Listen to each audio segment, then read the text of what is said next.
Allez David, on va évoquer un petit peu le match d'après, hein, puisque voilà, le FC Rouen a concentré beaucoup d'énergie. Est-ce que tu ne crains pas justement qu'après avoir mobilisé toute cette énergie, toute cette motivation, parce qu'on peut dire ce qu'on veut, c'était un match un petit peu à part, qu'inconsciemment il y a peut-être un relâchement, hein, même si, enfin un relâchement naturel de se dire Mm. bon ça y est, on a battu le FC Rouen, qu'inconsciemment tes joueurs soient peut-être un petit peu moins impliqués dans l'état d'esprit. Est-ce que c'est pas une petite crainte que tu as?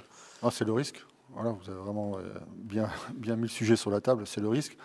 Après, on a encore besoin de points, donc mathématiquement, le maintien n'est pas accompli.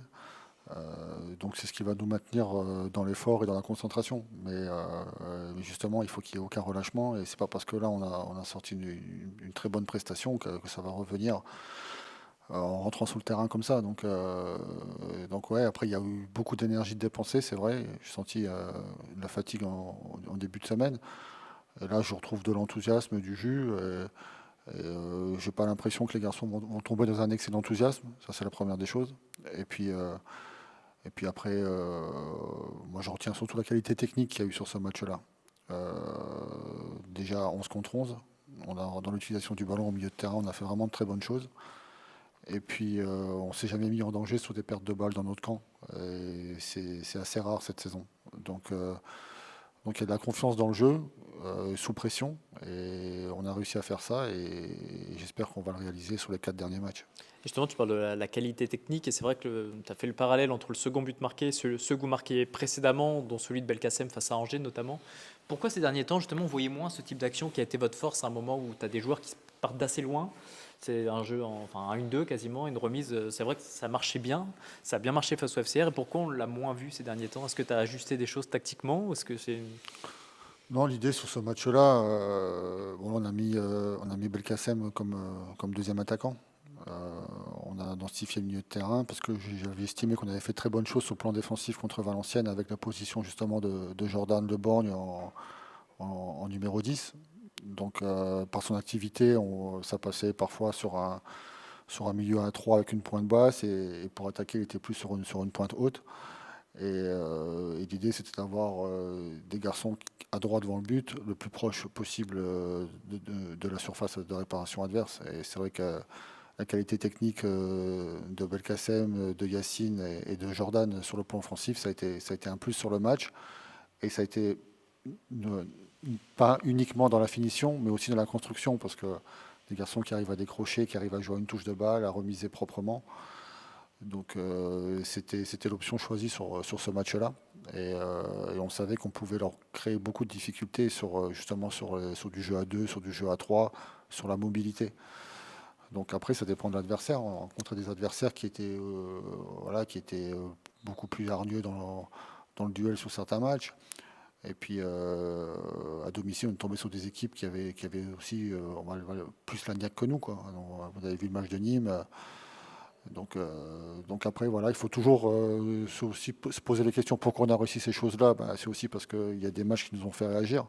Si on fait un bon match contre Nîmes et qu'on l'emporte, sans doute que dans l'agressivité, on est un peu moins présent contre Rouen. Donc, euh, donc voilà, on a réussi à faire transformer des moments difficiles en moments agréables et maintenant, il ne faut pas faire l'inverse.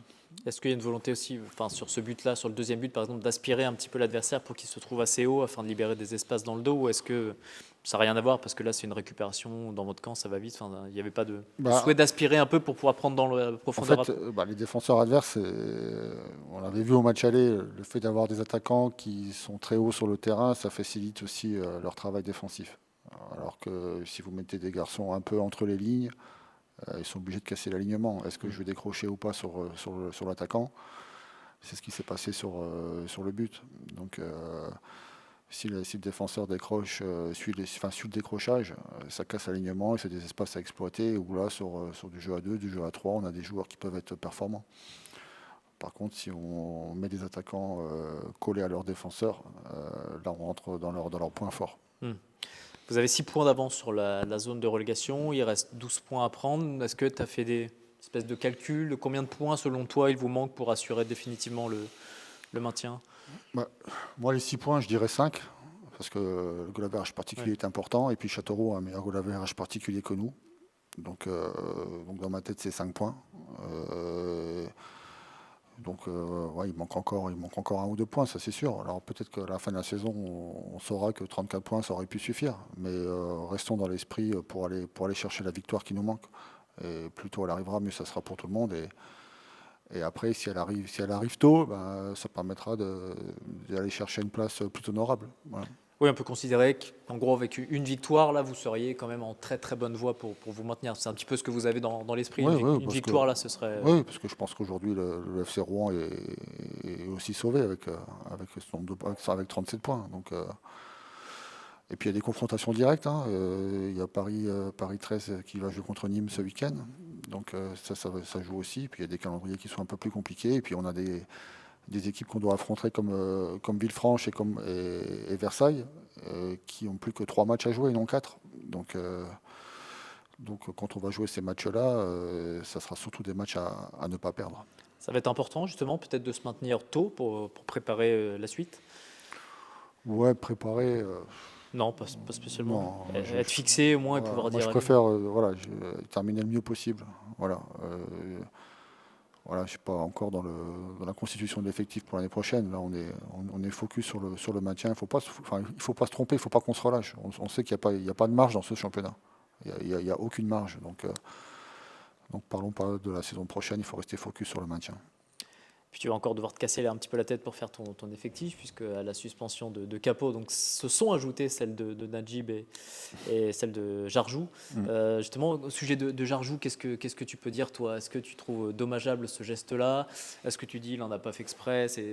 Enfin, parce que c'est vrai que ça colle à la saison un petit peu cauchemardesque de Jarjou, dont on attendait plus. Qu'est-ce que toi tu as à Ouais, dire là-dessus? c'est un garçon qui met beaucoup d'engagement, mais tous les jours. Tous les jours. Là, il est à la lutte pour un ballon. Pour moi, c'est un excès d'engagement. Après, c'est sûr qu'à la vidéo, j'ai vu que c'était une grosse faute, c'est clair.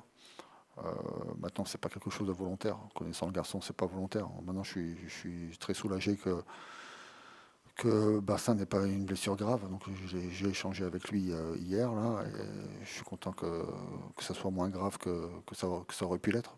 Mais voilà, il ne faut pas non plus accabler Yankou. Faut surtout pas résumer ce match-là à cette action-là, parce qu'il y a eu beaucoup de choses positives.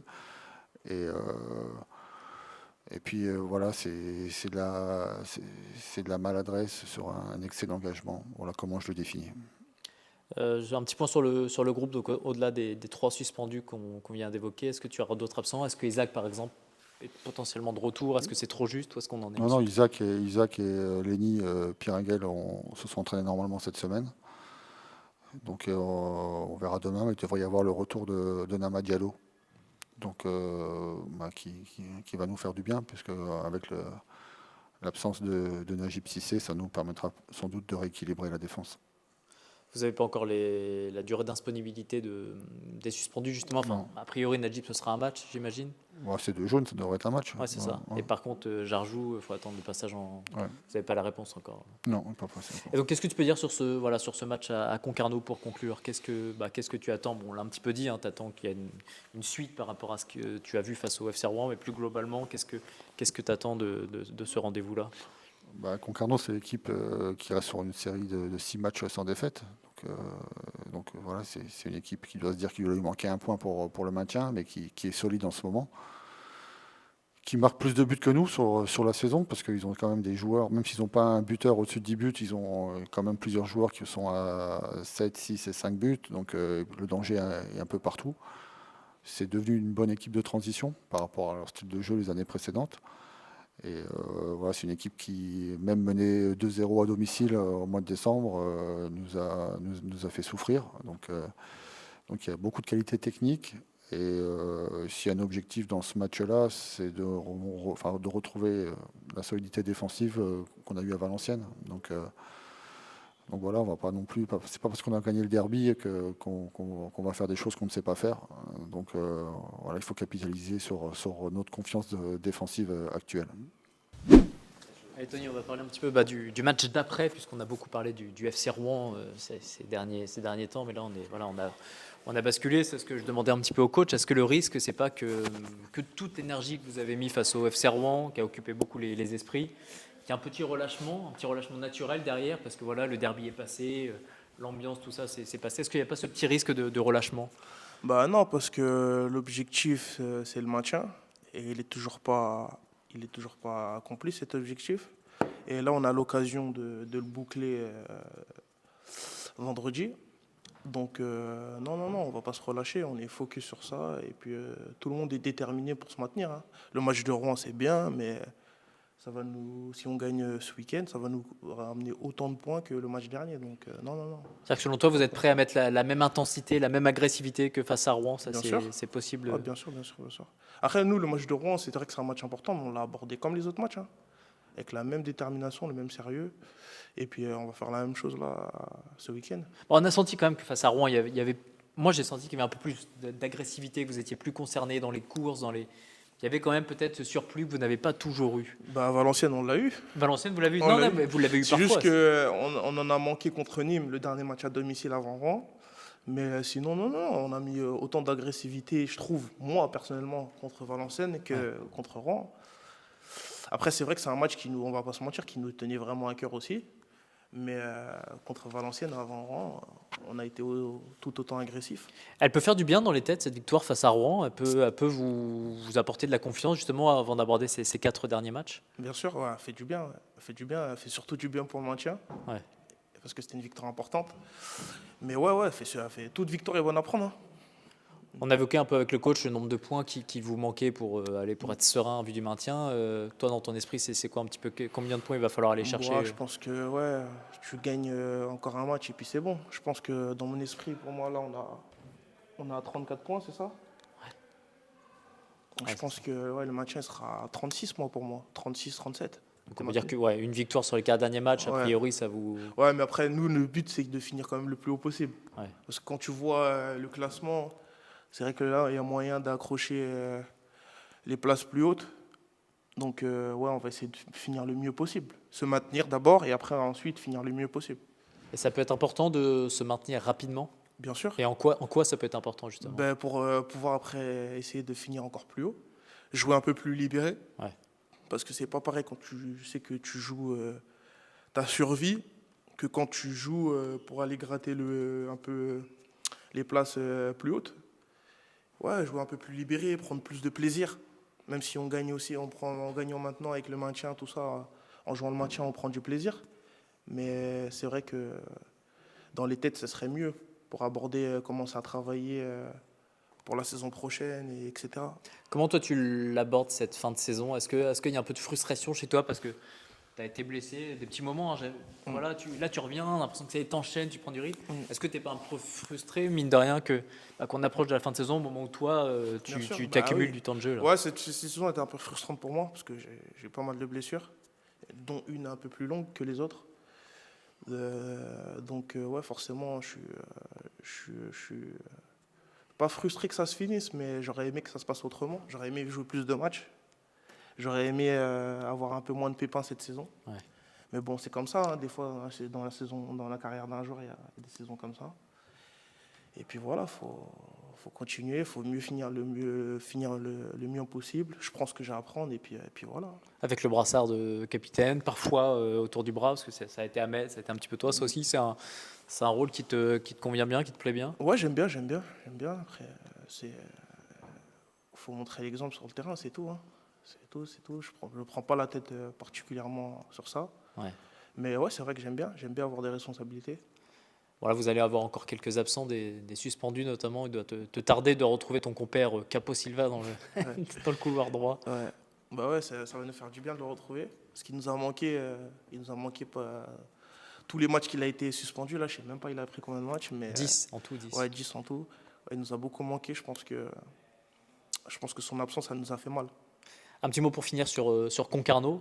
Bon, pareil, on a déjà un peu évoqué hein, l'objectif de ce match-là, ça va être de poursuivre sur la lignée de ce que vous avez fait face à Rouen et même Valenciennes si on remonte un petit peu plus loin. Qu'est-ce que tu peux dire sur ce déplacement? Bah, ça va être compliqué. C'est une bonne équipe. C'est une bonne équipe qui est en forme en ce moment. Donc, ça va être un déplacement compliqué. Mais après, ce qui est bien, c'est que là-bas, il y a un bon terrain, c'est un bon stade. Donc, il y a moyen de jouer, de prendre du plaisir et de garder cette solidité qu'on a actuellement à l'extérieur.